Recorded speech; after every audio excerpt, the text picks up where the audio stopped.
Ja, goed. Ek wil iets bespreek. En ek weet jy hou van stysel en vla.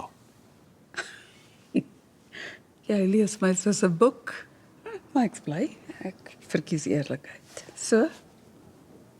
Wat op die agenda? Sê eers vir my hoe dit gegaan met Gys en sy app dinge. Lyk dit daarom goed?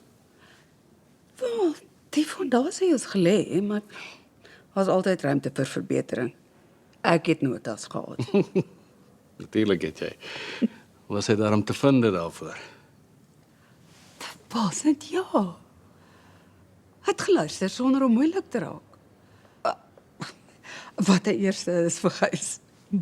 Baie volwasse. Ek gaan binnekort vir my 'n nuwe weergawe van die app wys. En ek sien uit daarna. Ek dink eintlik die besigheidsbrug app is 'n baie goeie idee. Ek wil graag op die langtermyn sien Trou met hoe my. dit die,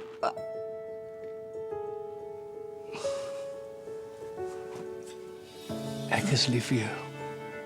Ek was jare lank so gelukkig en ek wil vir altyd saam met jou wees.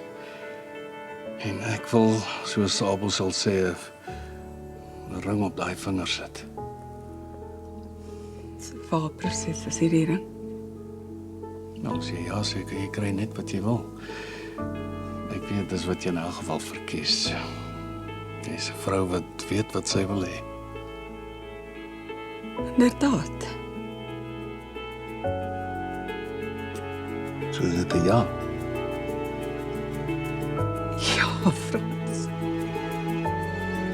Ek sal met jou trou.